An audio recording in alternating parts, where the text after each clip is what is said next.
Kalau kita bisa mewujudkan 4 ini, kita akan hidupnya enak. Itulah sunnatullahnya, kebaikan. Rumusnya itu.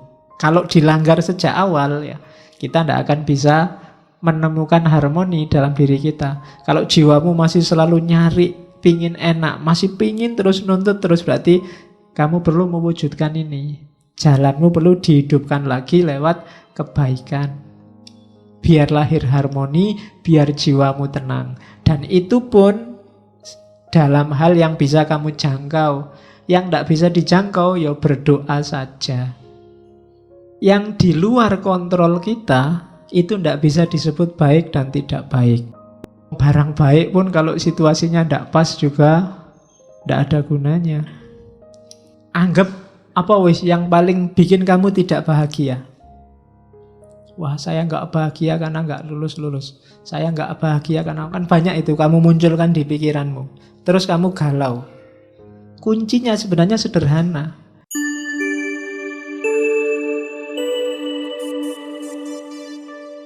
Oke, bismillah. Assalamualaikum warahmatullahi wabarakatuh. Bismillahirrahmanirrahim. Alhamdulillahi rabbil alamin. Alhamdulillahi nahmaduhu wa nasta'inuhu wa nastaghfiruh wa na'udzu billahi min syururi anfusina wa min sayyiati a'malina.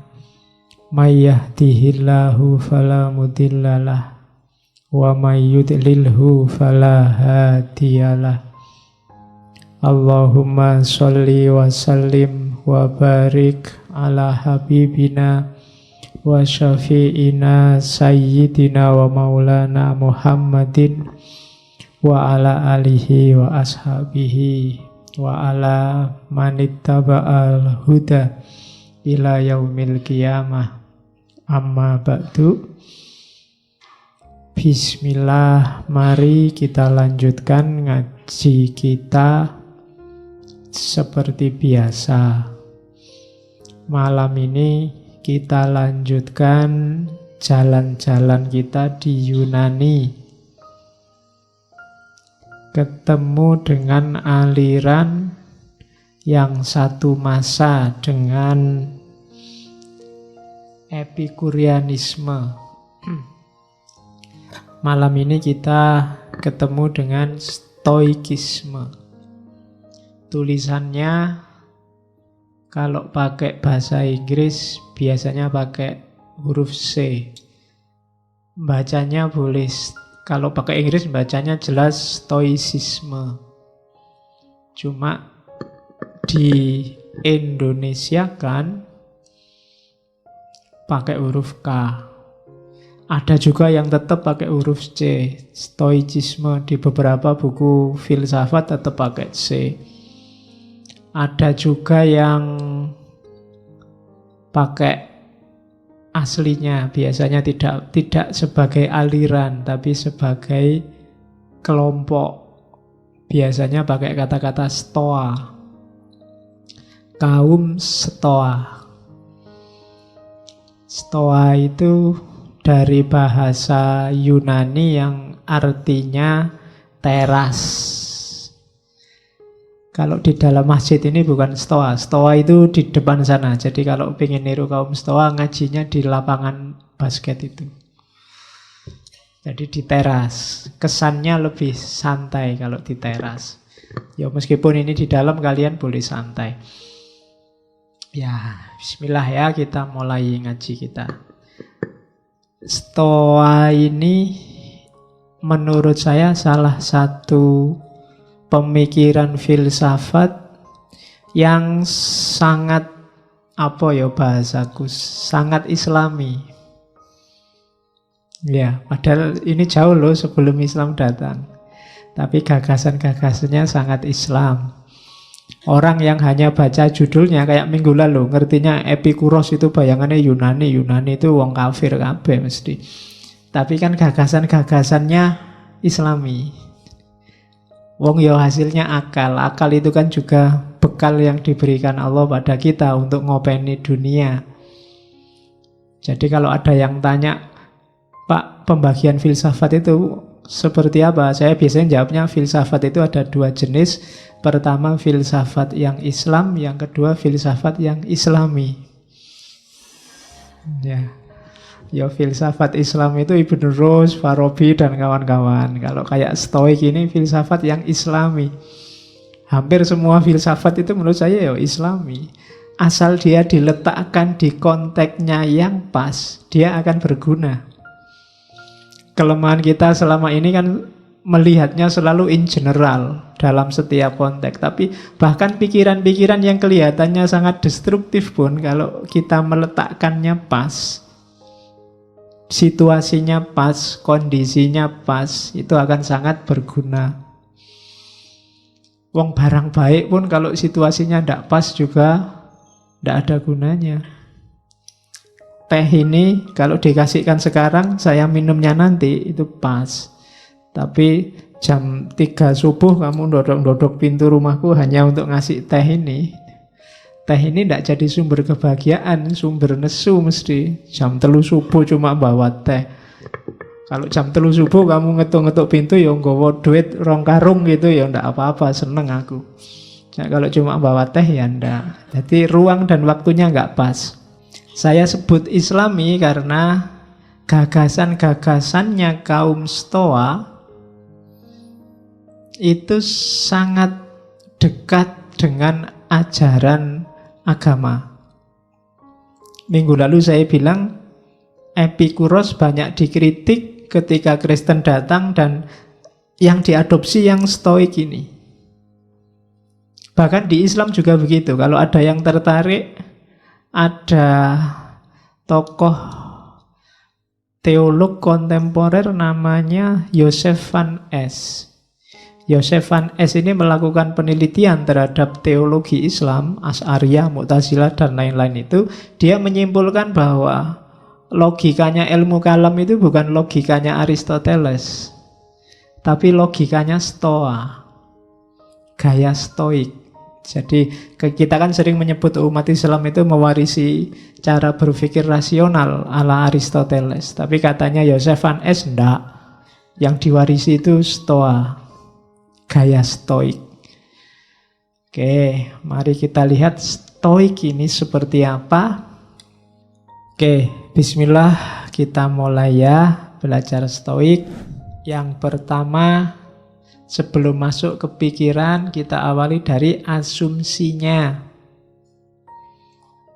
Orang-orang Stoik mengasumsikan bahwa alam semesta itu berjalan dengan pola tertentu. Kita menyebutnya sunnatullah. Prinsip-prinsip rasional, logos. Jadi alam ini berputar tidak kebetulan. Ada polanya, ada patternnya, ada tujuannya. Kamu jadi manusia, dilahirkan, di belakang rumahmu tumbuh pohon kelapa, kucingmu tiba-tiba beranak 3, dan lain sebagainya. Itu bukan sesuatu yang tidak sengaja. Ya kamu lahir kan juga sengaja pasti kan. Kalau nggak sengaja malah ngewatiri. Nggak sengaja pun kok kamu benar-benar lahir, itu pasti dalam rangka grand desainnya alam semesta. Keberadaanmu nggak pernah sia-sia. Ya kalau bahasanya Quran kan ada itu yang afahasibtum annama khalaqnakum abasa. Apa mbok anggap katanya Allah ini, aku menciptakan kamu itu iseng aja? Enggak. Ya abasa itu kan main-main, bahasa sekarang kan iseng. Mbok anggap aku bikin kamu itu iseng, po. Itu kan tanyaannya Allah begitu. Enggak, aku serius. Kalau bahasanya Stoik, ada logosnya, ada pola rasionalnya, ada tujuan, target, ada desainnya.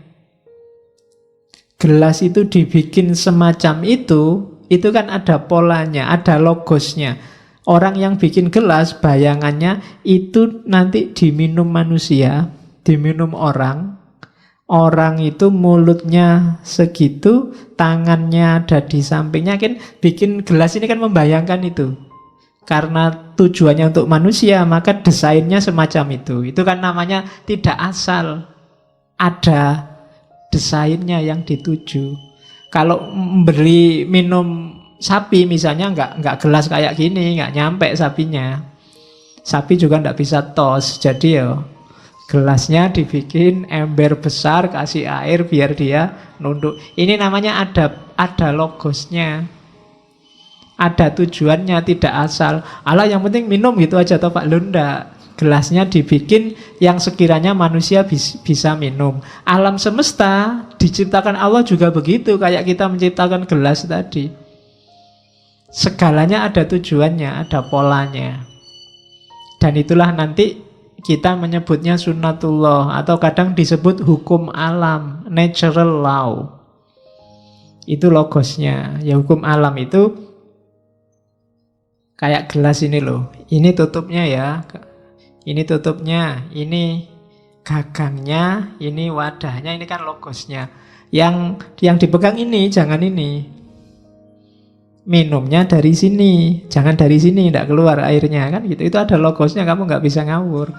Berhadapan dengan alam semesta juga begitu. Dia ada polanya. Pahami ini. Kalau nggak paham, kamu nggak bisa minum. Nggak ada sedotannya ya jangan disedot. Kan begitu. Bismillah, silahkan diminum, nggak apa-apa.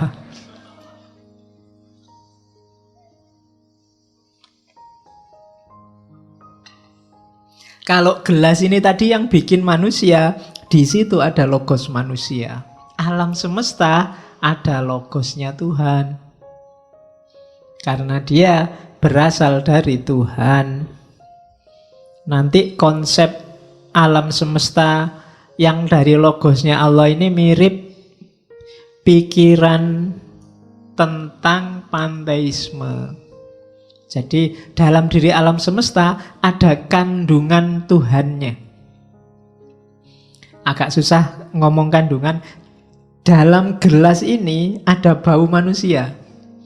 Bau dalam tanda petik ya, bukan berarti habis tak sentuh terus mambu aku urung adus. Jadi jejaknya manusia kan kelihatan di situ. Karena yang bikin manusia. Laptop ini kan terasa jejaknya manusia yang bikin.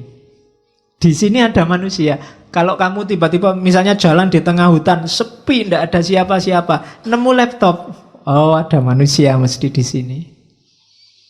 Ya kan? Kamu jalan-jalan di Mares misalnya, tiba-tiba nemu jaket, mesti ada manusia di sini, nggak mungkin bukan manusia. Yang bikin itu jelas coraknya corak manusia. Itu jadi Tuhan ada dalam ciptaannya itu bukan kok terus Tuhannya nongkrong di situ, tapi dia hasil logosnya Tuhan pasti. Bau Tuhannya terasa. Sama kayak laptop ini bau manusianya terasa. Jadi ada pola ketuhanan. Orang kan dalam bahasa tasawuf kan orang menyebutnya tajalli. Jadi corak ketuhanannya terasa. Dalam dirimu itu bau Tuhannya ada. Cuma sering kamu cuekin. Yang keluar bau setan terus. Ya. Ya karena kita lengkap ya, mampu setan ya mampu Tuhan. Jadi Tuhan ada dalam segala sesuatu. Dari situlah nanti ada divine reason. Jadi yang kita menyebutnya hukum alam. Dan ini sifatnya pasti. Sepasti gelas ini.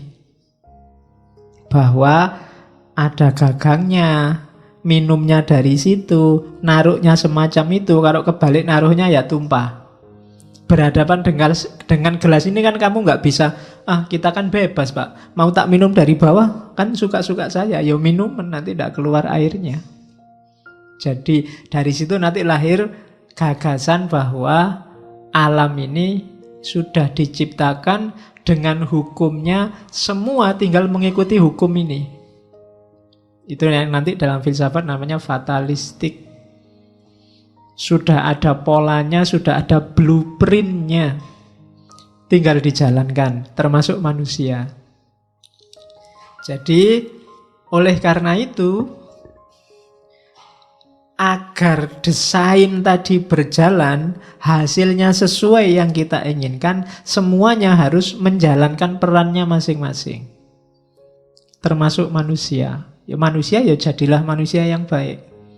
Jangan jadi hewan, jangan jadi tumbuhan, jangan jadi barang, benda. Berpelana sebagai manusia. Tutupnya gelas, ya jadilah tutupnya gelas. Gagangnya juga jadilah gagangnya gelas.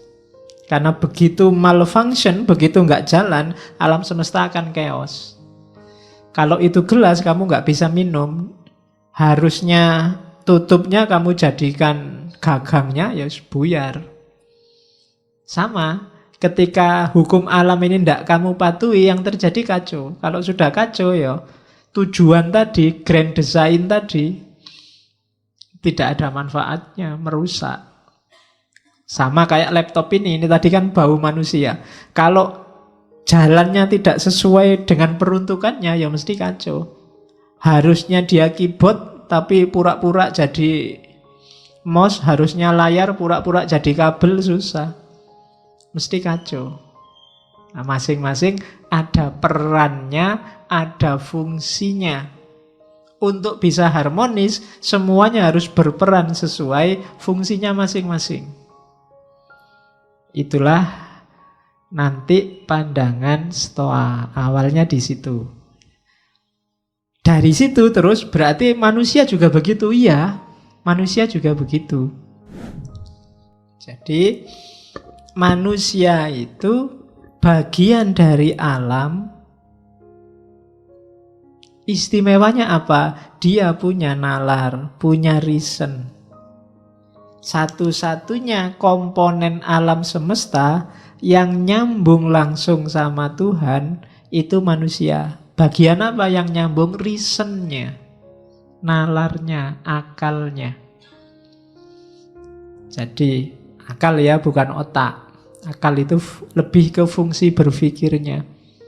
Kita mikir itu kan semacam mekanisme.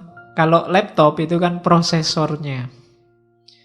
Dari situ kan dia bisa ngapa-ngapain. Nah, manusia juga dia binatang yang berpikir, binatang yang bernalar sejak awal. Ini diawali dari Socrates, Aristoteles mendefinisikan ini.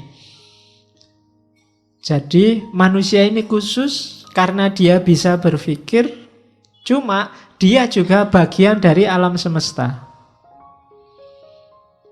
Jadi manusia punya dua tugas sekaligus akhirnya. Yang pertama apa? Memposisikan dirinya selaras dengan alam semesta dan ngopeni sekelilingnya agar menjalankan perannya masing-masing. Itu nanti kalau dalam agama namanya khalifah.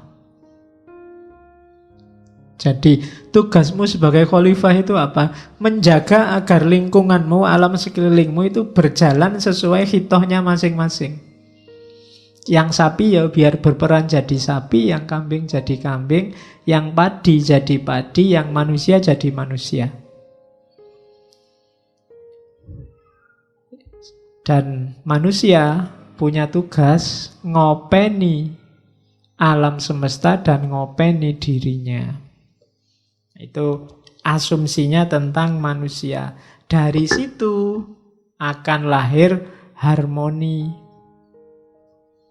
Jadi yang pertama, alam itu sudah ada hukumnya.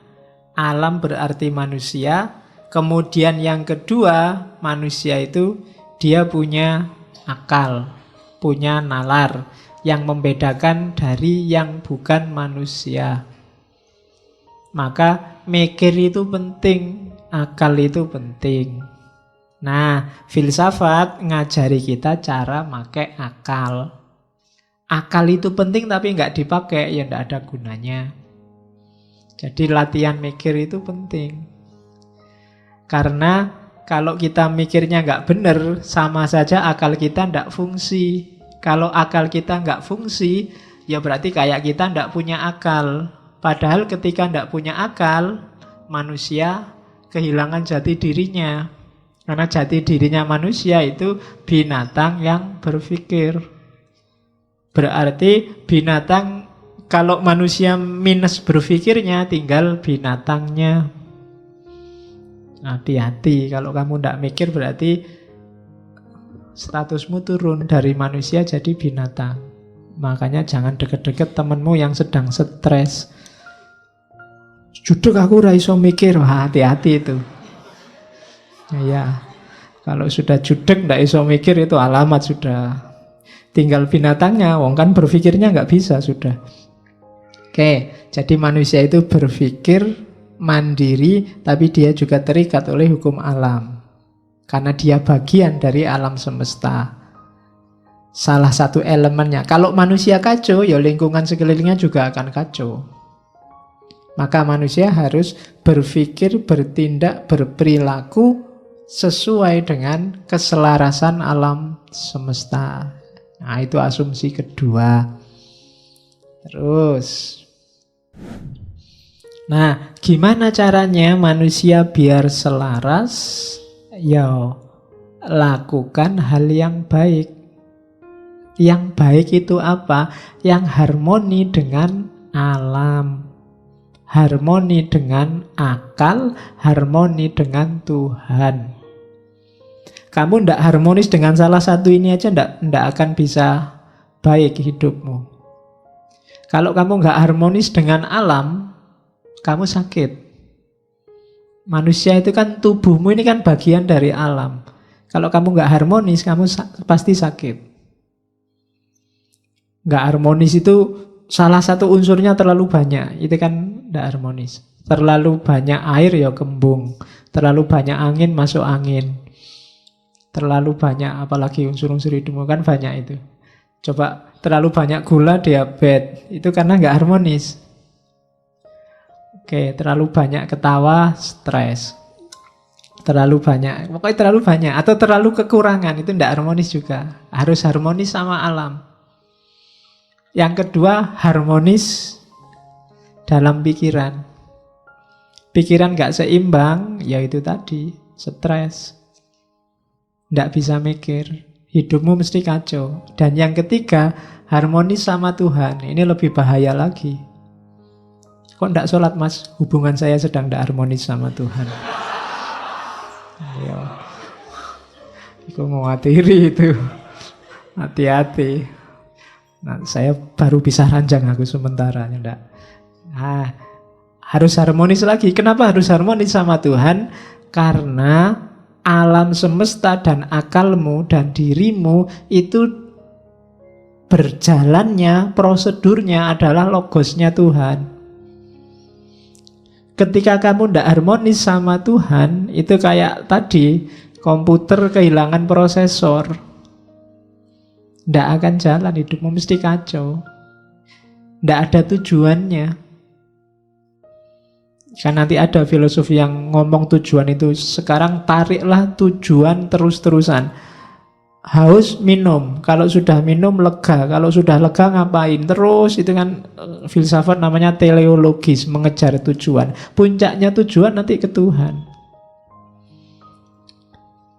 Kawin. Biar punya anak. Kalau sudah punya anak, ngapain? Kalau sudah itu, terus ngapain? Terus kamu tarik. Ketemunya juga logosnya Tuhan nanti. Maka harus harmonis. Hidupmu itu baik kalau harmoni. Jadi harmoni itu porsional dan proporsional. Takarannya pas itu harmoni. Tidak lebih, tidak kurang. Oke. Jadi kalau ingin hidupmu yang baik, yang pertama itu. Yang kedua rumusnya, hidup baik atau tidak baik, tadi kan kita pakai akal. Yang di luar kontrol kita, itu tidak bisa disebut baik dan tidak baik, katanya filosof Stoa. Kamu kan tadi pingin harmonis dengan alam, dengan akal, dengan Tuhan. Ketika kamu berusaha untuk harmonis dengan tiga hal ini, ya sejauh yang bisa kamu kontrol. Yang tidak bisa dikontrol, ya tidak masuk hitungan. Pak, saya ingin harmonis dengan planet Mars, Pak. Ya kadoan. Susah. Pak, saya ingin harmonis. Tidak, harmonis itu dengan yang deket-deket, yang terjangkau, yang bisa kamu kontrol. Gimana caranya agar ngaji ini lebih santai? Ya, itu kan bisa di dalam jangkauan kita. Tapi yang di luar jangkauan ya tidak usah dihitung. Kalau dihitung ya wong di luar kontrol kita. Gimana caranya yang di ngaji malam ini masuk surga semua? Wah, itu kita di luar kontrol kita. Bisanya cuma mendoakan. Ya syukur-syukur besok kita bisa ngaji filsafat bareng-bareng di sana. Kalau enggak ya berarti ada yang kececeran itu berarti. Oke. Jadi harmoni tidak harmoni jadi tanggung jawab kita, terkena nilai atas diri kita kalau itu dalam jangkauan kita. Yang di luar jangkauan kita enggak. Misalnya, ini tetanggaku kulitnya putih-putih, aku sendiri kok hitam ya, ini harusnya jadi putih. Enggak, itu di luar jangkauanmu. Kulitmu hitam kan kamu enggak minta juga. Kalau bahasanya Ghazali, itu bedanya kholq sama khuluq. Kalau kholq itu paketan dari Allah. Kita ya sudah diterima aja. Tapi kalau khuluq itu dari kita. Kholq itu kan rambutmu keriting apa enggak, kulitmu hitam apa enggak, bibirmu kayak gimana, itu kan Allah. Kamu enggak dosa, enggak apa-apa. Tapi kalau khuluq ini hubungannya sama dosa, berada dalam kontrolmu. Makanya enggak usah galau kalau rambutku keriting ya Pak, kulitku kok hitam ya Pak. Nah, kamu enggak dosa, tenang aja, enggak usah galau. Iya. Jadi enggak usah terlalu stres gara-gara kholq, karena itu di luar jangkauanmu. Tapi sekarang kan bisa diputihkan, Pak. Iya. Ya bisa aja. Apa susahnya sih mutihkan? Kamu tinggal beli kapur sama. Iya. Ya bagi yang punya uang mungkin berada dalam jangkauannya, mutihkan. Tapi yang nggak punya kayak kita kan di luar jangkauan kita. Jadi nggak usah galau dengan sesuatu yang di luar jangkauanmu. Pak, saya itu ingin menyelamatkan Ahok ya Pak. Gimana caranya? Nggak usah. Di luar jangkauanmu itu nggak usah ndaki-ndaki, nggak nyampe. Wong kamu besok bisa makan apa enggak masih mikir mau menyelamatkan Ahok. Jauh. Jadi ndak, yang di luar kontrolmu ndak. Jadi baik atau buruk itu dalam yang bisa kamu kontrol. Jadi yang pertama tadi rumusnya, baik itu yang harmonis. Yang kedua, baik atau buruk itu yang bisa kamu kontrol. Terus yang ketiga, tadi kan disuruh harmonis. Harmonis dengan alam, harmonis dengan akal, harmonis dengan Tuhan, itu jawabannya satu. Melakukan kebajikan. Kebajikan itu berarti apa? Melakukan hal yang utama. Semua yang baik, semua yang berakhlak, semua yang bajik, itu hasilnya harmoni. Begitu ada yang melakukan yang tidak baik, tidak bajik tadi, lahirnya mesti chaos. Kenapa kok kacau? Karena banyak yang tidak menetapi kebajikan. Begitu ada satu yang tidak jujur, mesti nanti yang bersangkutan dengan dunia ketidakjujuran itu akan kacau. Misalnya saya bohong, harusnya saya masuk, saya tidak masuk, dan aku diem-diem aja, tidak ngomong-ngomong. Itu kan kacau, kamu datang ke sini, kosong kacau. Gara-gara ketidakbajikan satu. Maka harmonis itu akan lahir kalau kita melakukan hal-hal yang bajik, yang baik. Rumus ketiga. Jadi, kalau ingin jadi orang baik, yang pertama, targetnya kebaikan itu harmoni. Yang kedua, baik atau tidak itu hanya dalam hal-hal yang bisa kita kontrol saja. Yang enggak, ya enggak bisa baik, enggak bisa buruk. Yang ketiga, harmoni itu akan lahir melalui kebajikan. Tidak mungkin dari hal-hal yang tidak bajik akan lahir harmoni. Dari kecurangan, dari pengkhianatan, dari kebohongan, dari tidak akan. Mesti yang lahir chaos. Kalau sekarang belum, tunggu saja saatnya. Nah, jadi ini katanya Zeno ya. Jadi etikanya Zeno. Kemudian yang keempat, oleh karena itu, akhirnya apa?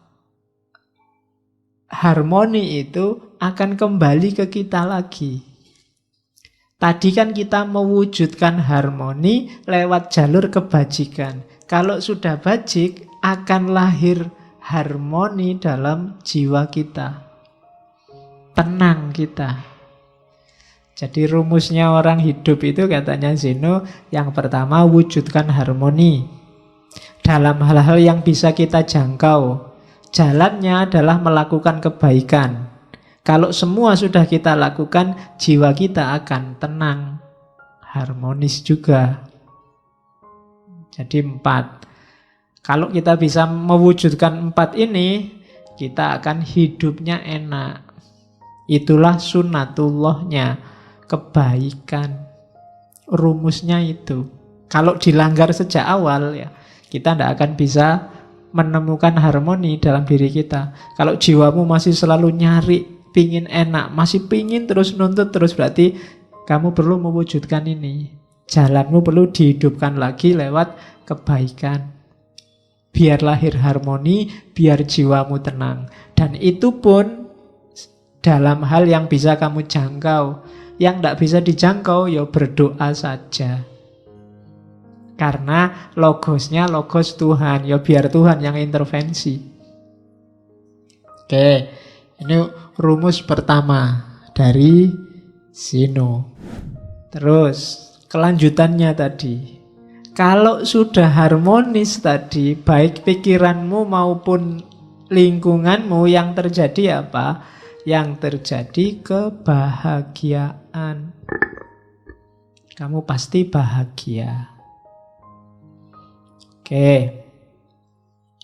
Nah, tadi kan ada yang loncat sedikit. Kalau ingin harmoni, lakukan kebaikan. Gimana caranya kita ketemu kebaikan? Pakai akal sehat, akal jernih. Ya. Jadi harus menggunakan akal sehat. Tidak cuma minyak goreng yang pakai akal sehat. Kamu juga dalam hidupmu harus pakai akal yang sehat, akal yang jernih. Akalmu itu sudah ketumpuk informasimu macam-macam, sehingga seringkali tidak jernih. Ada yang pakai kacamata hitam, jadi lihat apa-apa warnanya hitam kabeh. Ada yang pakai kacamata hijau, lihat apa-apa dianggapnya semua warnanya hijau. Ada yang pakai kacamata merah, lihat apa-apa dianggap merah. Wow, merah itu, PKI itu jangan-jangan. Itu kan. Karena kacamatanya merah. Ada yang pakai kacamata hitam, wow. Apa-apa dilihatnya hitam. Ada yang pakai kacamata putih, kabeh dianggap putih. Nah, itu jadinya nggak jernih. Yang baik bisa kebalik-balik. Maka katanya kelompok Stoa, jadilah orang baik, jalannya berpikir yang benar, berpikir yang jernih. Orang harus mau objektif dalam berpikir. Itu jalannya kamu nemu kebaikan. Katanya Zeno, kejahatan itu tidak ada. Jahat itu terjadi ketika orang anti dengan akal sehat. Ketika orang menolak berpikir jernih, yang lahir pasti kejahatan. Ketika orang tidak mau berpikir, yang lahir pasti kejelekan. Karena yang bisa menemukan mana baik, mana buruk itu akalmu.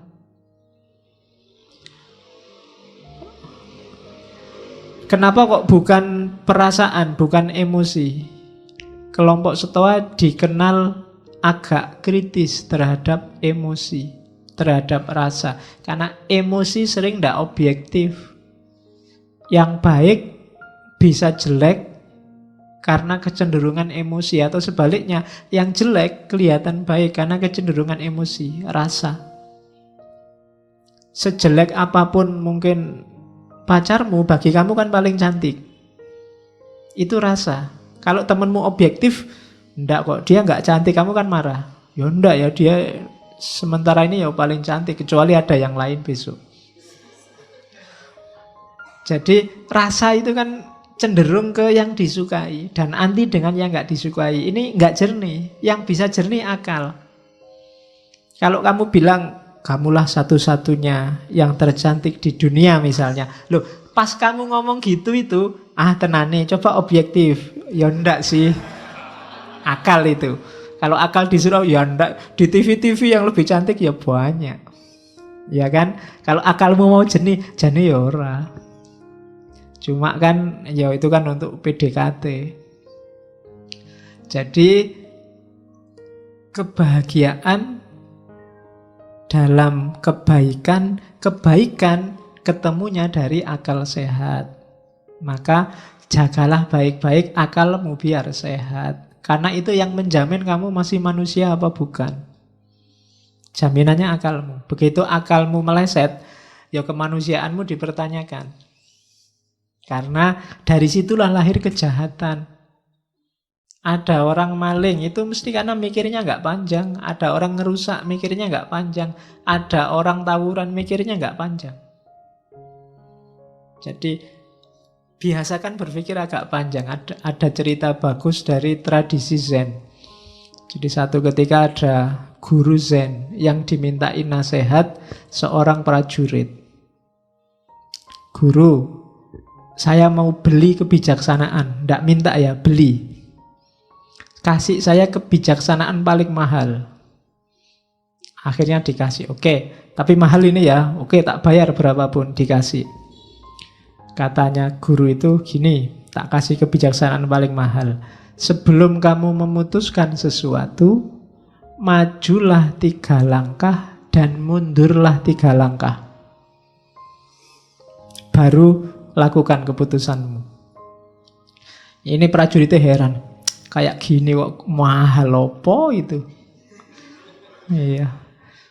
Begitu prajurit ini pulang, sampai rumah depan pintu lihat sandalnya orang lain. Istriku sama siapa ini di dalam? Kurang ajar. Begitu buka pintu kamar, bener di kamar ada yang tidur sama istrinya. Meskipun nggak kelihatan wajahnya, dia sudah marah, sudah nyabut pedang ini prajurit. Bunuh aja ini yang sama istriku. Begitu mau bunuh, tadi guru tadi nyuruh aku sebelum memutuskan sesuatu, maju 3 kali, mundur 3 kali. Oke deh, sudah bayar mahal-mahal ya, nggak apa-apa lah. Jadi dia maju 3 langkah, terus mundur 3 langkah karena ada jeda ini, terus istrinya bangun. Yang sama istrinya juga bangun. Lu ngapain kamu kok jalan maju? Ternyata yang sama istrinya ya saudaranya istrinya. Baru dia, selamat aku tadi maju 3 langkah, mundur 3 langkah. Coba kok langsung brus gitu, wassalam. Ya nasihatnya maksudnya, ya mikir dulu lah, jangan kesusu. Apa-apa itu dipikir, pakai akal sehat. Nanti ketahuan jawabannya, jangan gerusa-gerusu diputuskan. Jadi, boleh kamu, ini nasihat mahal, buat kamu gratis, enggak apa-apa. Jadi kalau mau apa-apa, maju 3 langkah, mundur 3 langkah. Jangan langsung diputuskan. Mau nembak juga gitu. Kalau meskipun sudah di depannya, sebentar, maju 3 langkah, mundur 3 langkah. Ya, lu siapa ngerti pas kamu maju mundur terus pacarnya datang, wah nggak jadi. Untung tadi urung nembak. Kalau sudah nembak malu kan dirimu. Oke. Jadi pakailah akal sehat. Katanya Zeno ada 4 biasanya, 4 hal yang merusak. Kenapa dia tidak terlalu suka dengan emosi? Yang pertama apa? Hasrat. keinginan. Keinginan ini biasanya orang itu kalau sudah ingin sesuatu, kejernihan pikirannya agak keruh. Dipertanyakan. Kalau sudah karep itu biasanya sudah tidak jernih lagi. Ketakutan juga begitu. Kalau masih ada yang bikin kamu takut, itu biasanya nggak jernih pikiranmu. Yang kamu pikir gimana caranya selamat gitu dok. Kadang mengorbankan banyak hal. Kesenangan. Kalau sudah seneng, wah, main game bisa 3 hari 3 malam. Ada kan yang begitu, sampai tewas main game, itu kesenangan. Kan kemarin saya baca ada yang sampai tewas main game di warnet sampai 3 hari 3 malam dan meninggal di warnet. Itu kan kesenangan yang merusak. Kadung seneng sama WA, kadung seneng sama Facebook, pokoknya ndak pernah lepas dari tangan. HP dicas aja dipegangi terus ngalang-alai sedang ngapain itu ya. Jadi HP sekarang jadi yang mengendalikanmu. Kayak binatang yang dikasih apa? Ditali itu, yang nali itu ya HP-mu itu. Kamu selalu ke situ. Oke, jadi kesenangan. Hati-hati dengan kesenangan. Kesenanganmu apa? Itu kadang-kadang bikin pertimbanganmu nggak jernih. Wis kadung seneng. Nanti boleh kamu tulis di kamarmu besar-besar, hati-hati dengan keinginan, ketakutan, kesenangan, dan rasa sakit. Kalau rasa sakit ini biasanya dihindari. Rasa sakit, rasa nggak enak itu biasanya orang cenderung lari. Itu juga bikin pikiran nggak jernih. Dosen mau ngasih tugas, mau dikasih tugas nggak? Nggak usah pak, karena kamu membayangkan susahnya bikin tugas. Kamu nggak mikir loh, kalau bolak-balik bikin tugas lama-lama kamu terbiasa loh. Punya pengalaman nulis itu luar biasa. Tapi kamu lebih suka menghindar karena membayangkan susahnya bikin tugas. Mau wajib bikin tesis atau tesis bisa diganti bayar saja. Bayar saja pak, mungkin gitu seandainya ditawari. Kenapa? Kamu membayangkan sakitnya bikin tesis. Tidak melihat manfaatnya, kamu hanya menghindari susahnya. Nah itu rasa sakit. Orang biasanya nggak jernih mikirnya. Keinginan, ketakutan, kesenangan, rasa sakit, kamu waspadai. Karena sering bikin pikiranmu nggak jernih. Oke. Jadi gantilah 4 itu dengan berpikir jernih. Keinginanmu itu masuk akal enggak? Ketakutanmu itu masuk akal enggak? Kesenanganmu itu porsinya berapa persen harus dituruti, berapa persen harus dijauhi. Rasa sakit juga begitu. Dari situ kamu akan bisa menjalankan milih yang baik. Kalau sudah, kamu akan bahagia karena hidupmu harmonis, lahir dan batin. Itu rumusnya Stoa. Nah, ini teori self-preservation. Apa ndak boleh Pak? Kita punya hobi, punya kesenangan, ingin kaya, ingin kepuasan tertentu, boleh. Cuma hati-hati melampiaskannya. Self-preservation itu melestarikan dirinya sendiri. Biar hidupmu enak, hidupmu nyaman, hidupmu bahagia. Hakmu untuk makan enak, hakmu untuk tidur nyenyak, hakmu untuk seneng-seneng ya, self-preservation itu. Tapi kayak Epikuros kemarin, jangan sampai kontraproduktif. Maunya seneng-seneng, akhirnya susah. Kayak yang minum oplosan itu kan, maunya seneng-seneng. Tapi akhirnya wallahu a'lam bishawab. Innalillahi. Nah, itu kontraproduktif namanya. Ya seneng sama game ndak apa-apa, seneng sama internet ndak apa-apa, seneng sama WA ndak apa-apa, tapi penuhilah secukupnya. Dalam rangka apa? Self-preservation. Self-preservation itu melestarikan dirimu biar nggak cepat punah. Loh yo, Kalau kamu punah itu kan secara eksistensial maupun secara esensial. Kamu main game terus sekarang, ya mungkin masih hidup, tapi waktumu habis sia-sia. Temanmu sudah ngapain, kamu masih ngapain. Oke, jadi self-preservation. Jaga dirimu, lestarikan dirimu. Kalau ada yang kamu senengi, ya puaskan secukupnya. Kalau ada yang kamu takuti, ya kendalikan secukupnya, dan seterusnya. Biar kamu tetap lestari jadi manusia. Kalau enggak, ya dirimu bisa punah nanti. Kamu yang sejati enggak keluar. Yang keluar kamu yang iseng, kamu yang seneng-seneng, kamu yang bukan aslinya. Karena kamu enggak memberikan sepenuhnya. Suka lihat TV ya enggak apa-apa, ini sekedarnya saja. Jangan pulang dari kampus di depan TV sampai malam cekelani remote. Enggak pindah-pindah. Acaranya enggak enak semua, ya enggak apa-apa, ganti channel.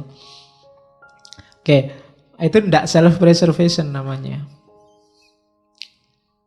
Terus, jadi ini ya, ini pikiran-pikirannya diawali dari Zeno. Nanti kita lihat gagasan-gagasan tokoh-tokoh utamanya satu-satu.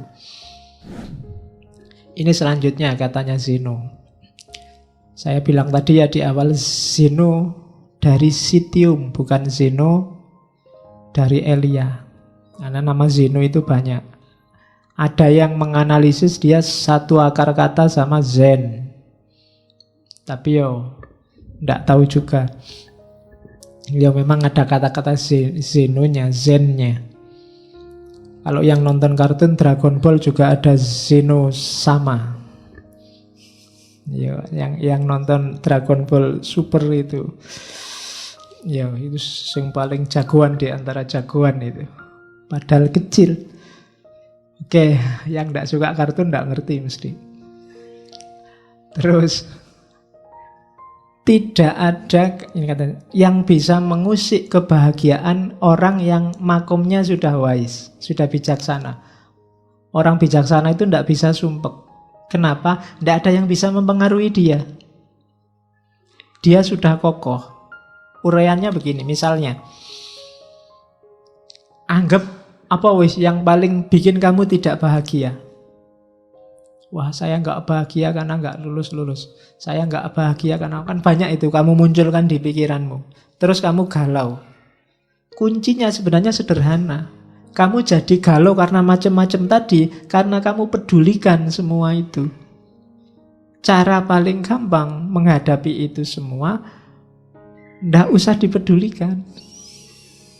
Nggak usah dimunculkan di pikiranmu, selesai. Pak, tesisku lho Pak, ndak dadi-dadi. Lah salah mbok pikir terus. Emangnya nek mbok pikir terus tesismu jadi tiba-tiba, kan enggak? Iya kan? Ya udah dikerjain aja tanpa harus galau. Wah ya memang satu-satunya jalan dikerjain. Ngapain energinya double, satu buat ngerjain, satu buat galau. Ya kerjain aja, nggak pakai galau. Yang bikin galau kan karena kamu tampilkan sendiri di pikiranmu, terus kamu sumpekkan dirimu. Kamu sumpekkan sendiri dirimu. Itu yang kuncinya sehingga kamu sumpek hidupmu. Wah ini ndak bisa Pak. Saya mikir nggak ketemu jawabannya. Ya sudah, kalau nggak ketemu ngapain dipikir terus? Wong ndak bisa ketemu jawabannya. Ya sudah, kalau bahasa fikihnya mauquf aja. Kalau ada masalah mauquf, ndak bisa dijawab, selesai. Nggak usah dipikir terus. Wong dipikir jelas-jelas kamu ndak bisa jawab kok. Biarin aja. Nah, jadi kuncinya apa? Biar kamu nggak sumpek, ndak usah dibikin sumpek. Kalau nggak bisa dikerjain, ya ndak usah dikerjain. Kalau bisa, ya kerjain semampumu. Kan cuma itu dok rumusnya. Jadi orang yang bijaksana itu ndak bisa sumpek. Makanya kalau diilustrasikan film-film itu bagian tokoh yang bijaksana kan mesti senyum terus. Nggak pernah merengut karena nggak ada yang bikin dia sumpek. Nggak bisa ya sudah, memang nggak bisa. Oke. Jadi yang bikin kita galau ternyata apa? Ya penilaian kita sendiri. Yang bikin kamu nggak bahagia dirimu sendiri. Cuma itu. Jadi tidak ada yang bisa mengusik kebahagiaan orang yang bijaksana. Orang bijaksana biasanya stabil, tenang, tidak gampang terpengaruh. Karena dia sudah ngerti porsi-porsinya. Oke, terus. Nah, katanya Markus lagi. Reject your sense of injury and the injury itself disappears. Tolaklah rasa sakit itu, dan rasa sakit itu akan hilang. Jangan mau lama-lama sakit. Patah hati misalnya, kasih waktu aja secukupnya. Atau tolaklah. Diputus sih diputus, tidak pakai sakit sih ya biasa aja. Kemarin berdua, sekarang sendiri. Kan cuma itu aja situasinya. Kalau kamu nggak mau sakit, tidak akan sakit. Hanya kamu mau sakit sih. Akhirnya dipikir-pikir sendiri, dibikin-bikin puisi sedih sendiri, dibikin terus. Jadi terus kamu sumpek sendiri. Jadi tolak aja rasa sakit itu. Habis dimarahi dosen, sakit hatiku. Lah ngapain? Aku nggak mau sakit, nggak sakit. Tapi karena kamu mau memasukkan rasa sakit itu dalam dirimu, ya sakit. Jadi reject your sense of injury and the injury itself disappears. Wong kamu baca WA aja kadang mangkel, kadang marah, kadang sakit, lu ngapain? Wong yang bikin ngawur kok, kadang ngarang-ngarang, kadang bohong. Wong kamu sudah ngerti hoak itu loh, kamu marah. Lah kok mau-maunya kamu menghabiskan energi untuk marah terhadap sesuatu yang tidak ada hubungannya sama dirimu. Kamu sakit tentang sesuatu yang menurut kamu itu tidak benar. Tidak benar kok bikin kamu sakit. Ya nggak usah. Jadi reject, tolaklah rasa sakit itu dan dia akan hilang. Itu yang katanya Marcus Aurelius. Jadi jangan mau sakit, jangan mau galau. Kuncinya lagi-lagi ternyata di pikiran. Kamu sendiri yang mendramatisir. Sehingga kasus biasa-biasa kayak film India. Jadi kamu terus nangis, padahal ya biasa aja. Ya kayak kapan tadi apa ya, saya dapat WA yang anak kecil ayamnya mati terus dia nangis itu. Itu kan ayam mati biasa, tapi ya karena anak kecil nangis. Kalau kamu ikut nangis juga, itu baru bahaya. Jadi yang kayak gitu kamu nggak bisa menolak. Ada banyak hal yang sudahlah, itu tidak penting. Oke, terus. Dan itu nanti hubungannya dengan kontrol kita atas keinginan. Manusia itu memang fitrahnya dia bahagia kalau keinginannya tercapai. Berarti kunci kebahagiaanmu ada di keinginan.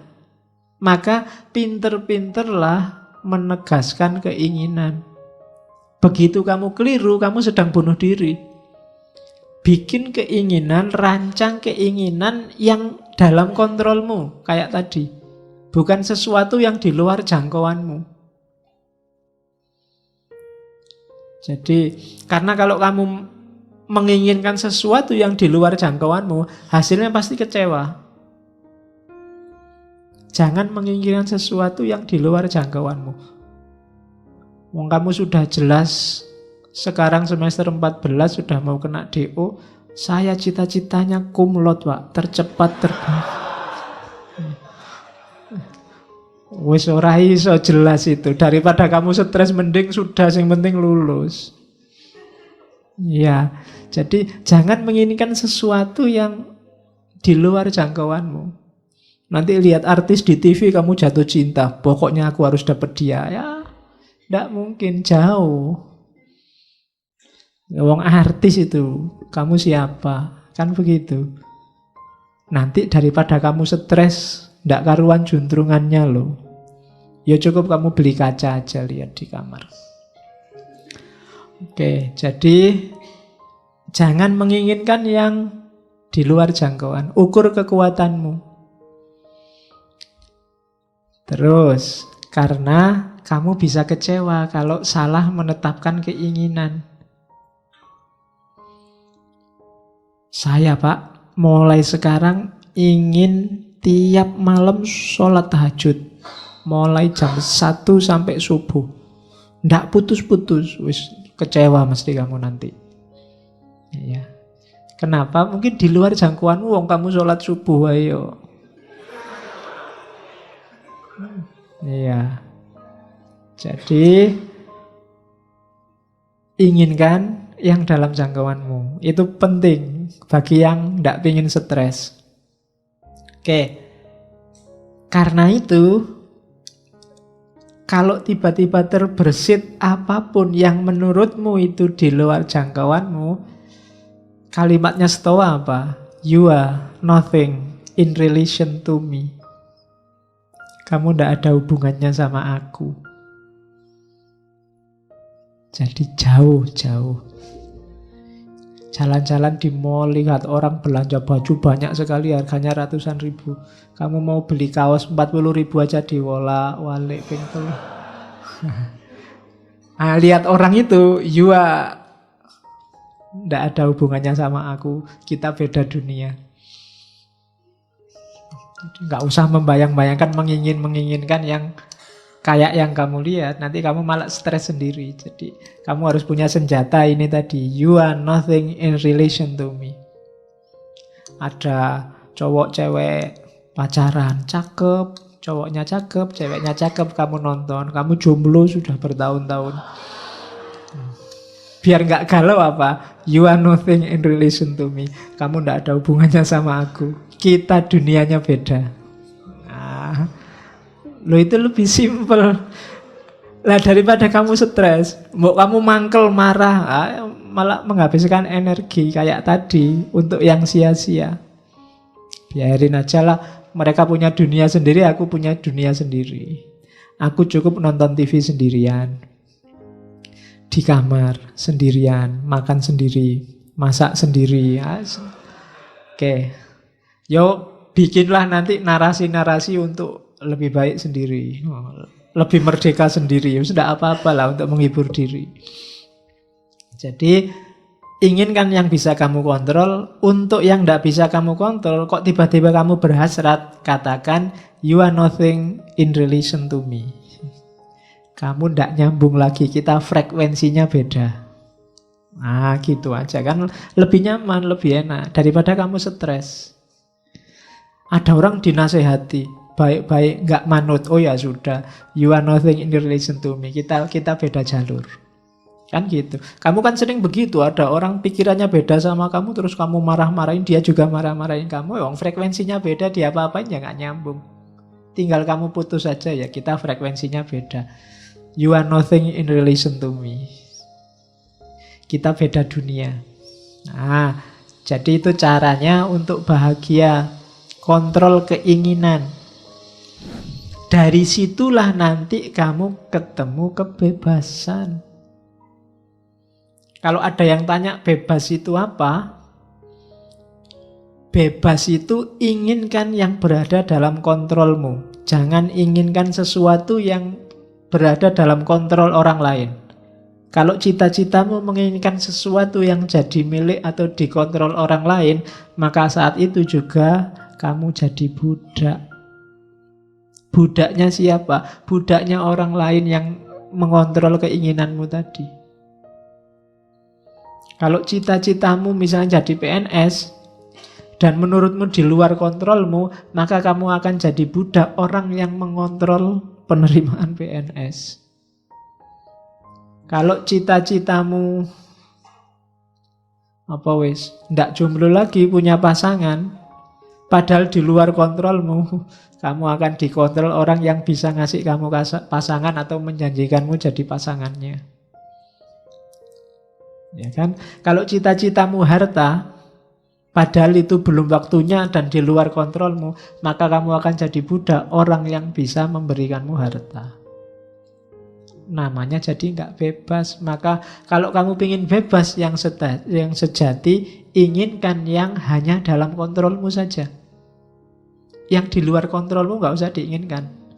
Jangankan di luar kontrolnya orang lain, di luar kontrolnya Allah pun jangan tagih-tagih ya Allah kok dulu aku anaknya orang desa, mbok aku anaknya presiden apa anaknya menteri. Ya kalau kamu yang diinginkan itu, kamu jadi tidak bebas. Kebebasan itu inginkan yang dalam kontrolmu.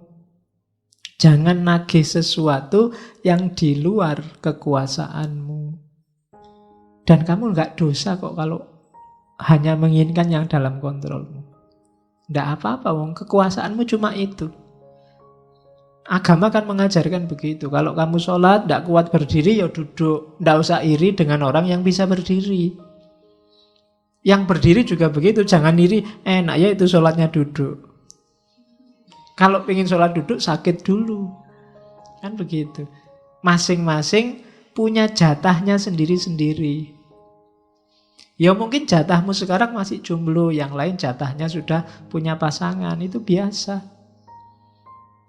Jadi tidak harus menginginkan yang di luar kuasamu. Kecuali janjane sudah dalam kuasamu, kamu nggak jomblo lagi.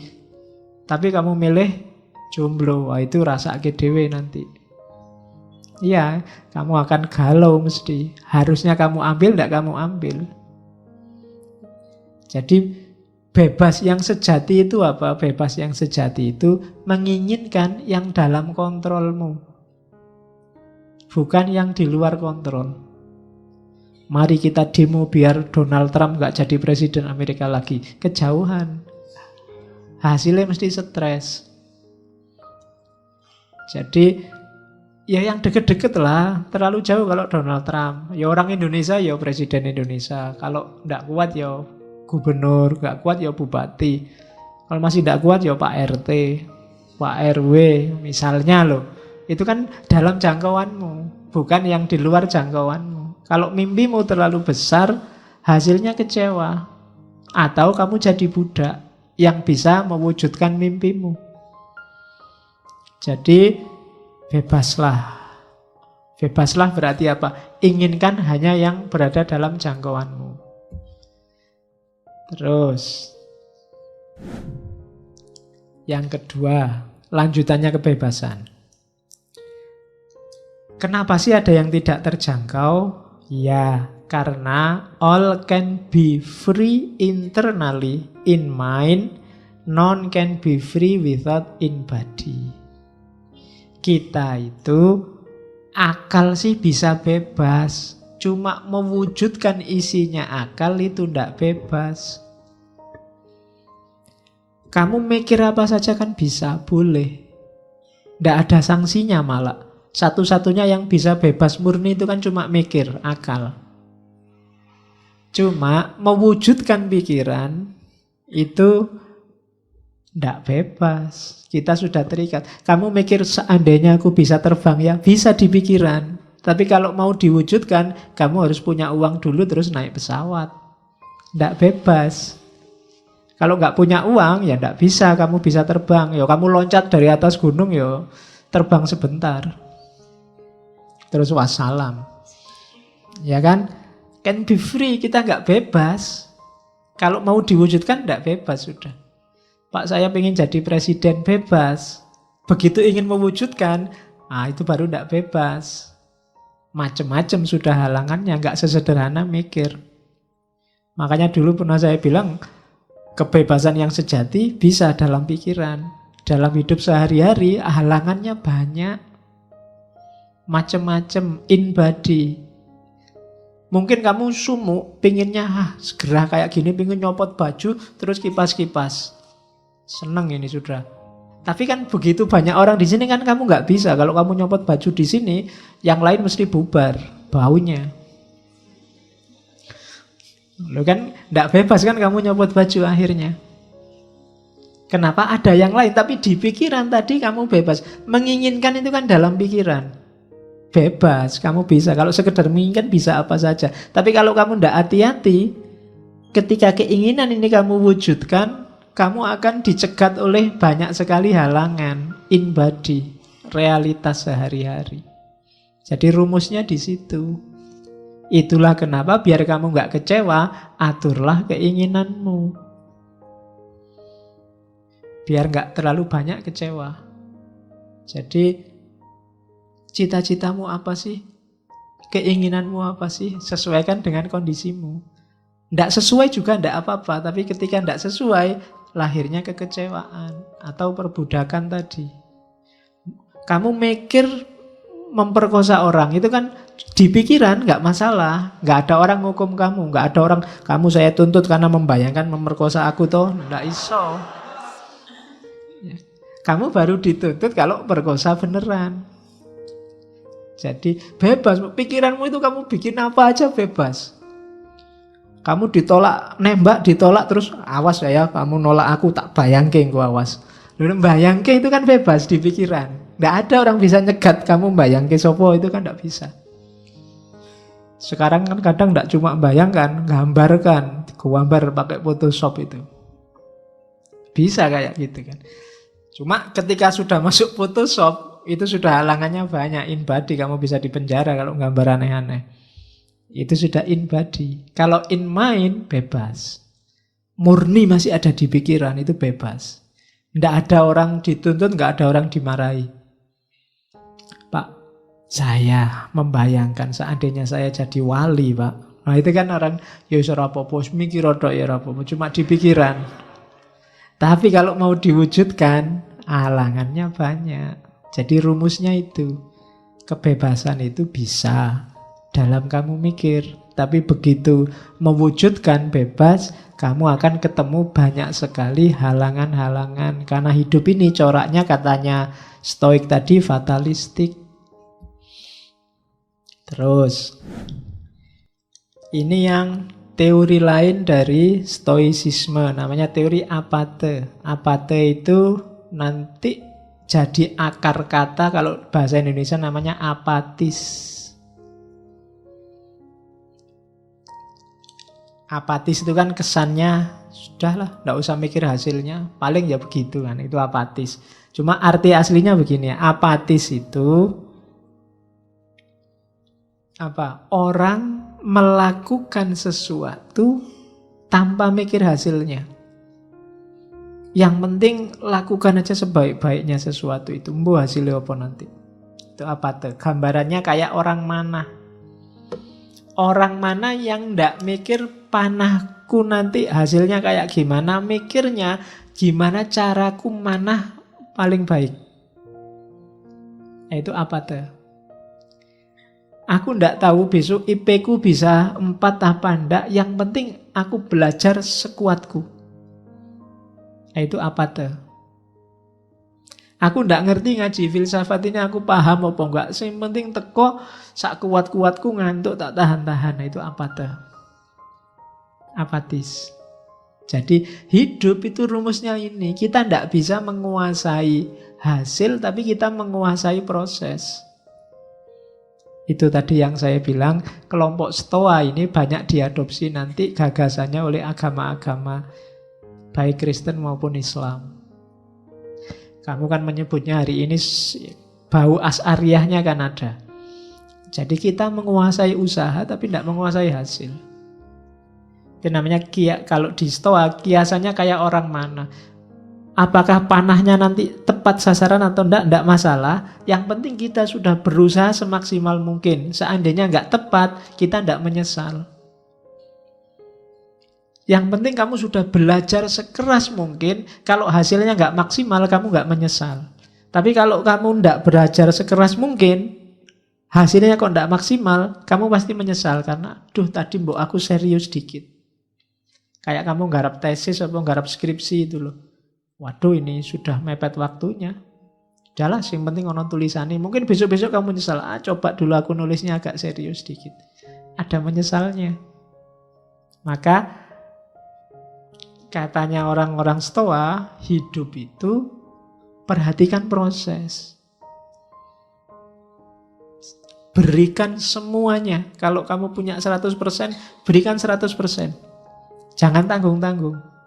Kita kan sering apa-apa itu, nanti kan bisa. Segini aja dulu, besok lagi. Selalu begitu. Biasanya hasilnya nanti menyesal. Aduh, coba tak kerjain kemarin, sekarang ada tugas lagi. Double deh. Coba kemarin sudah selesai, sekarang lebih enteng. salahmu dewe. Ya kan? Aduh, bolak-balik tugas, nambah lagi. Yang kemarin aja belum nih. Padahal yang kemarin waktunya banyak. Karena kemarin kamu ndak ngasih 100%, sekarang kamu dituntut 300%. Hasilnya menyesal. Maka kiasannya kayak mana? Ndak usah peduli hasilnya nanti kayak apa. Yang penting sudah memberikan semuanya. Kalau hasilnya belum maksimal, ya sudah, itu jalannya mungkin, takdirnya mungkin. Nah, itu kiasannya pemanah. Teorinya namanya apate. Di Indonesia konotasinya agak negatif, apatis. Apatis itu kalau di Indonesia kan, alah paling-paling begitu hasilnya kan gitu. Ya, tapi maksud awalnya tidak begitu. Maksud awalnya itu, lakukanlah sesuatu yang tadi berada dalam jangkauanmu, dalam kontrolmu semaksimal mungkin. Hasilnya apa? Wallahu a'lam. Kalau di agama kan Allah itu kan tidak menghisap hasilnya, tapi menghisap prosesnya. Sejauh mana usahamu mendekati dia, itu nanti yang dihisap. Sukses apa enggak, wallahu a'lam juga. Wong kita memang kuatnya, yang kita kuasai cuma proses. Minum ini kan usaha semaksimal mungkin. Ya, jangan sambil ngomong nanti keselak, itu namanya semaksimal mungkin.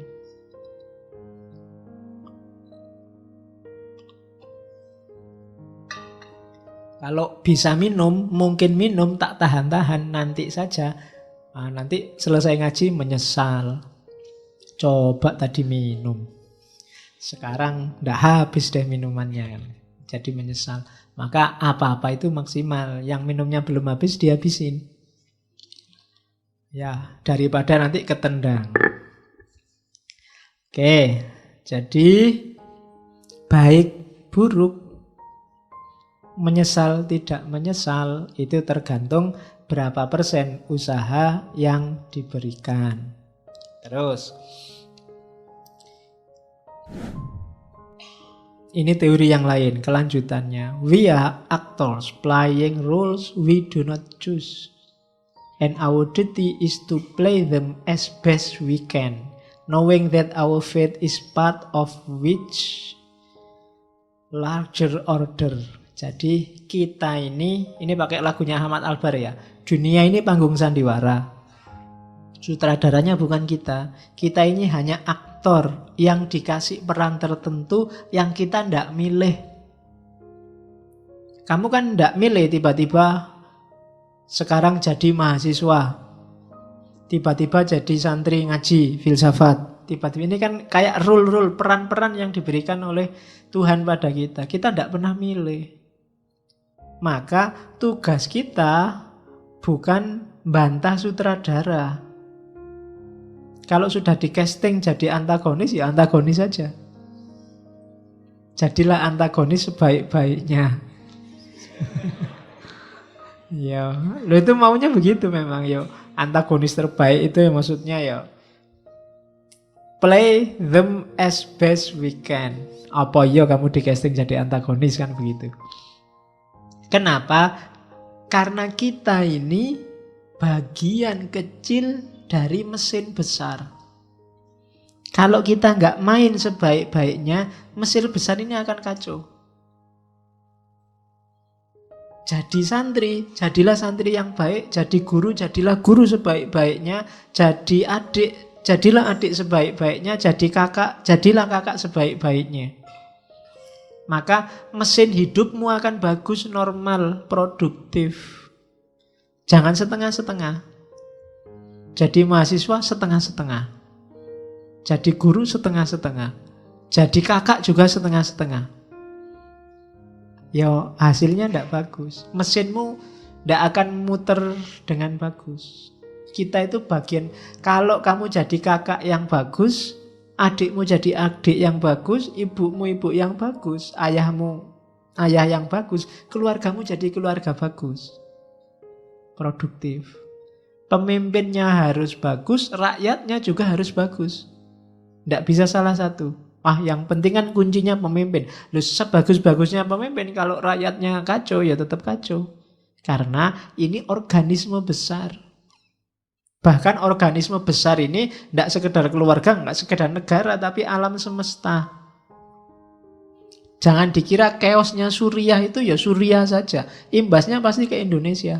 Buktinya banyak Indonesia yang ketut masuk ke sana. Jangan dikira gegerannya apa hari ini. Korea Utara sama Malaysia itu urusan mereka saja. Kalau benar terjadi perang, imbasnya pasti ke sini. Wong kita ini mesin besar kok. Israel sama Iran misalnya perang, terus dua-duanya mengeluarkan nuklir. Yang kiamat bukan cuma Israel sama Iran, ya sak dunya rusak kabeh. Karena kita organisme besar. Kalau kamu maki-maki orang misalnya, itu kan kamu tidak berperan yang bagus. Jangan dikira jeleknya kena kamu saja. Wong kamu itu bagian dari organisme besar. Keluargamu mungkin kena, kuwi anake sapa nek ngomong kaya ngono kuwi. Muridé sapa lho, gurunya kena. Candi kuwi, daerahmu kena. Iya kan? Jadi jangan dikira urusannya cuma sama dirimu. Kita ini sekrup kecil dalam organisme besar. Maka jalankan peranmu sebaik-baiknya. Nggak usah bahas casting. Aduh, castingku kok ndak enak ini jadi adik, penginku jadi kakak. Ternyata nggak punya adik, punyanya kakak, toh akhirnya jadi adik. Ya jadilah adik yang baik. Enak jadi dosen ya tinggal merentah-merentah, nugas-nugasin. Lu dosennya dulu juga pernah jadi mahasiswa. Dulu, sekarang castingnya ganti. Maka castingmu sekarang baru jadi mahasiswa. Perankan sebaik-baiknya. Biar nanti sama sutradaranya kamu diganti casting yang enak. Kalau jadi mahasiswa nggak becus, yo casting selanjutnya kan yo logos tadi loh, ada logikanya, ada hukumnya. Jadi we are actors playing roles we do not choose, and our duty is to play them as best we can, knowing that our fate is part of much larger order. Jadi kita ini skrup kecil dalam mesin besar.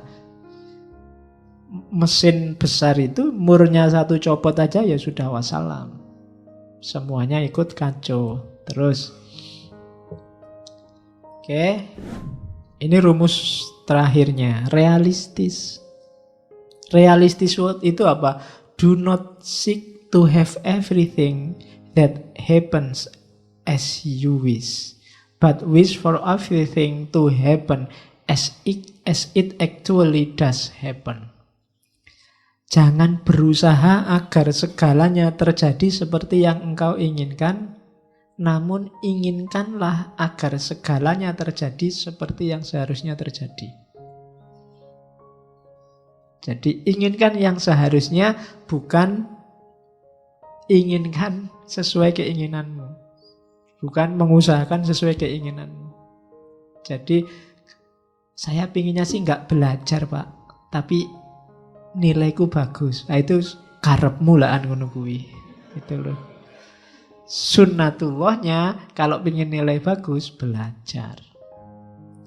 Jadi berusahalah agar yang kamu inginkan itu yang seharusnya terjadi, hidupmu lebih damai.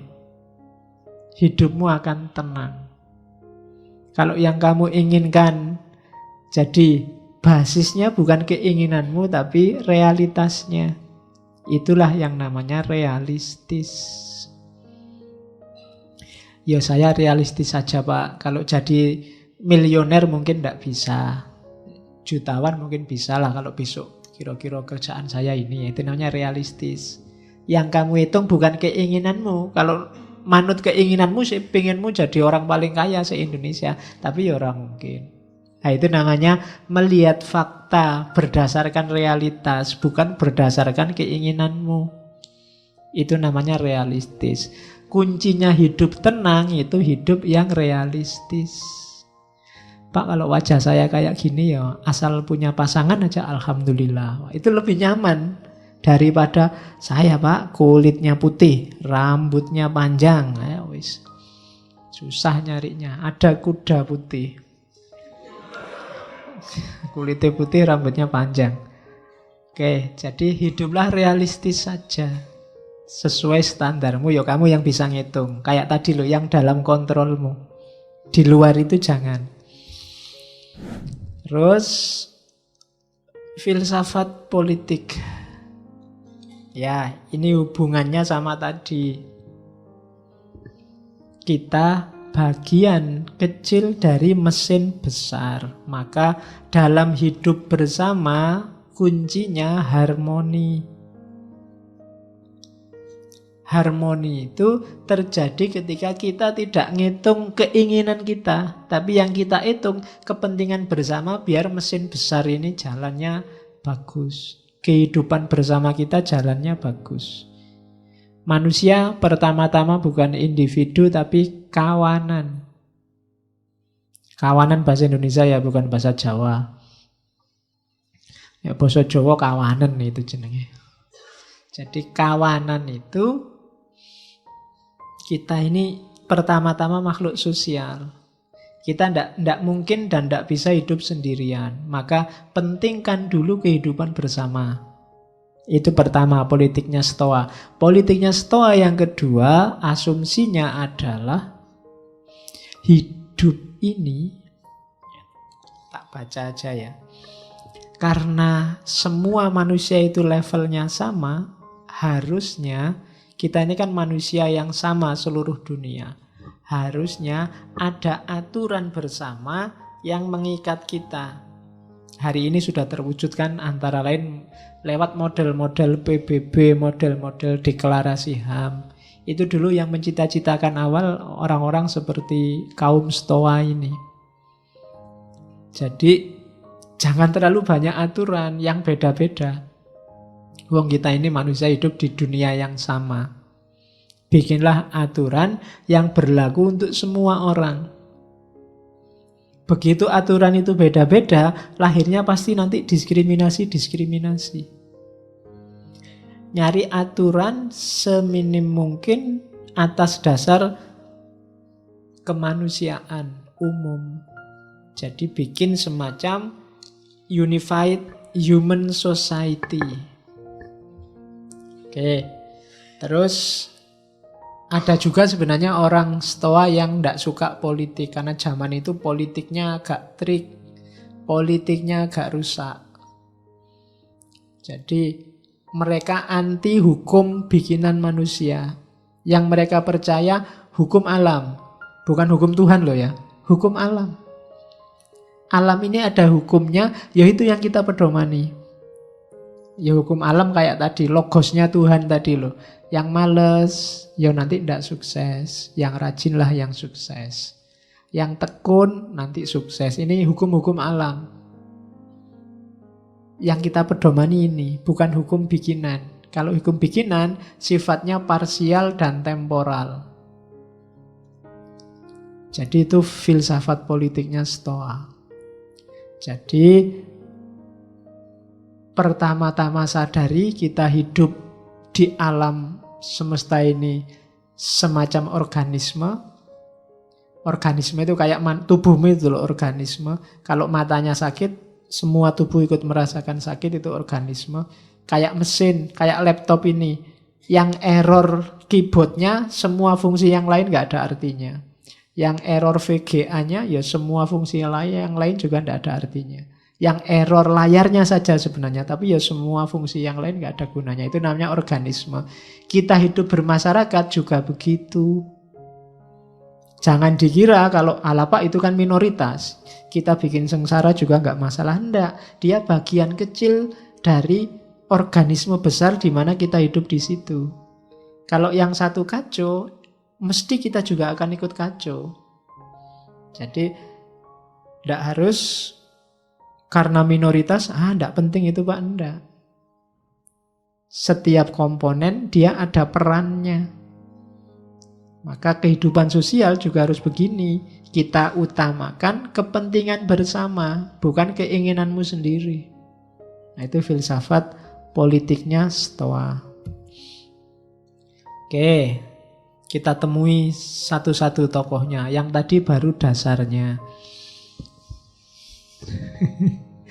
Ya masih panjang. Ya masih panjang. Malam ini tuh saya cuma baru ngomong etika. Logikanya belum.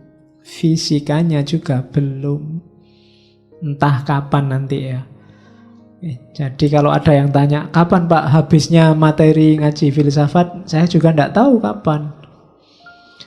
Oke, pokoknya sak kuat-kuatnya. Zeno, gagasan utamanya kita ulang lagi itu. Satu, yang sudah dijelasin nggak usah tak ulang. Alam ini tertib, ya ada sunatullah. Yang kedua, kalau ada kekacauan, ini yang belum dijelaskan tadi. Kalau ada kejahatan, itu sebenarnya dalam rangka kebaikan yang lebih sempurna. Ada gempa, ada badai, itu pasti ada penyesuaian-penyesuaian yang nanti lebih baik dari sebelumnya. Karena logosnya Tuhan sedang jalan. Adanya korupsi, adanya kerusuhan, adanya itu biasanya nanti melahirkan dampak kebaikan-kebaikan yang lebih sempurna. Kalau nggak ada yang korupsi, mungkin nggak ada KPK. Kalau nggak ada KPK, nanti nggak ada ini, nggak ada itu. Terus ada kebaikan-kebaikan yang lebih sempurna. Itu katanya Zeno. Ada penyakit baru, ilmu pengetahuan juga tambah tentang penyakit baru. Ada proyek baru, dokter juga seneng, ya kan? Kemudian ahli kesehatan seneng, pemerintah juga seneng. Ada lahan nih, bisa jadi proyek menteri kesehatan nih, bisa. Ada kebaikan-kebaikan baru. Orang kenal penyakit AIDS, dulu bingung apa penyakit AIDS ini. Sekarang ketemu lagi, penelitian-penelitian baru, ilmu baru, wawasan baru. Semakin sempurna hidup kita, semakin baik. Jadi ketika kejahatan terjadi, itu ke arah kebaikan yang lebih sempurna pada akhirnya. Ya meskipun jangan Pak saya mau jahat aja Pak biar lebih bagus lagi, enggak.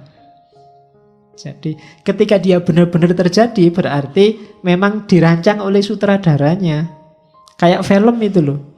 Kan tidak mungkin film dari awal sampai akhir nggak ada masalah. Bangun pagi tidur lihat TV, bangun lagi tidur. Nah, tidak ada yang lebih baik. Tapi kalau ada konflik-konflik, ada kasus-kasus, orang akan semakin baik, semakin baik. Kayak kamu kan sering mengalami kasus, tapi begitu kamu ngalami, besoknya kamu semakin berkualitas hidupmu. Semakin baik, semakin baik. Habis diputus pacar kan semakin tangguh mentalmu, semakin ahli dalam, semakin gitu loh. Manfaatnya banyak, ya kan? Jadi enggak, kalau ada chaos, ada kejahatan, itu nanti ujungnya pasti kesempurnaan yang lebih. Terus yang ketiga, ya kalau ini fatalisme tadi, segala sesuatu terjadi sudah ada garisnya. Yang keempat, manusia itu bebas. Cuma bebas bukan berarti manusia nggak ditakdirkan. Hanya saja satu-satunya makhluk yang bisa nawar itu manusia. Nawar takdirnya. Ada yang menerima takdirnya, ada yang memberontak takdirnya, katanya Zeno. Saya tidak terima Pak, masa sama Allah ditakdirkan jadi orang Indonesia. Itu berontak takdirnya. Sama Allah dilahirkan jadi orang kecil. Saya kan kecil beneran. Nah, dua, memberontak sama menerima. Tidak masalah. Memberontak pun nanti kan tinggal dilihat setelah memberontak ngapain. Tidak mesti jelek. Terus seseorang dapat mencapai kebahagiaan dengan menerima bahwa apapun yang terjadi ya, bukan yang belum terjadi, adalah yang terbaik. Karena kalau yang belum terjadi kamu sebut yang terbaik, nanti kamu nggak ngapa-ngapain. Tapi yang sudah terjadi, jadi pasti yang terbaik. Kenapa yang terbaik? Ya sudah terjadi, nggak bisa diulang. Kalau kamu menganggap yang terjadi belum yang terbaik, mesti kamu terus kecewa. Kemudian mungkin takut. Kemudian mungkin gelisah. Ada hasilnya chaos lagi. Terimalah segala yang terjadi sebagai yang terbaik. Semester ini IP-ku 1, sekian. Ya itu yang terbaik sudah. Alhamdulillah masih ada bobotnya 1. Harusnya 0 itu nggak pernah masuk. Nah kan itu sudah terbaik. Ya. Oke. Saya sudah umur hampir 30 ini Pak, belum dapat pasangan. Ah, itu yang terbaik. Iya. Oke, ya kamu nggak ngerti sih. Kalau kamu dapat pasangannya umur 17 dulu, kamu nggak akan nyampe sini sekarang. Nah, mungkin begitu. Jadi, ya itu yang terbaik. Pokoknya anggaplah semua yang terbaik. Itu Zeno.